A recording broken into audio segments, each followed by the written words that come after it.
When you're grieving and you cry, it means you're a weakling. You need to suck up those tears and stop having all that public display of emotion. Well, we know that's a lie. My name is Tina Cornwall. I am the founder of Widowhood Real Talk with Tina, and I am sharing with you my journal entries shortly after the passing of my late husband.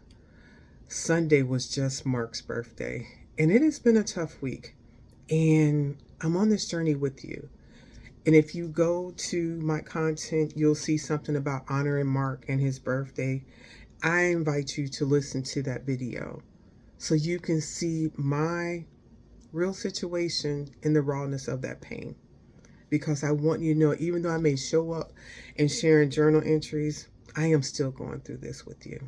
For my journal, I was using this book, Understanding Your Grief, 10 Essential Touchstones for Finding Hope and Healing. And let's get into misconception number 4.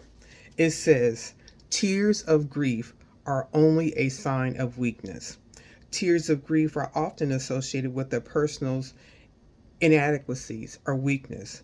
The worst thing you can do, however, is to allow that judgment to prevent you from crying. Let me heighten, oh, let my hidden weeping arise and blossom. I must not let others stifle your need to mourn openly. The people who care about me may directly or indirectly try to prevent my tears out of a desire to prevent me and them from feeling the pain.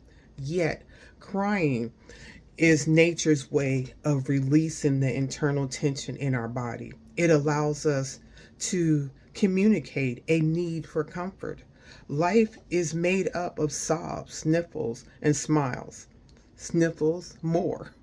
Not only do people feel better after they cry and look better, tension and agitation seems to flow out of the body.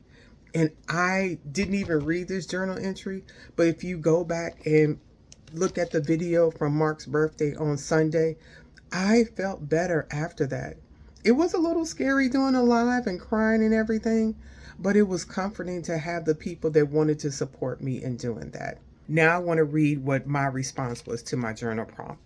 8 years ago, me, looking at it this way, crying is the most natural and expected response.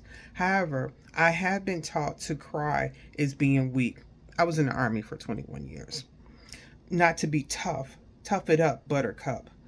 I need to hold it together. Don't fall apart.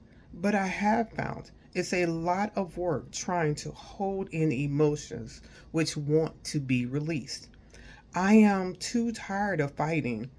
I release it to myself and to be myself. Trying to mask my feelings is stunting my progress and causing me more harm than good. It made my blood pressure go up. I want to reconcile. I want to heal. So I can run away from this or I can lean into this. I decided to lean into this. I invite you to let me know how you're doing with your emotions and your grief. But you may not be a crier, and that's okay. Everyone expresses their emotions differently. I think the concept is not to stifle our emotions because of other people's feelings.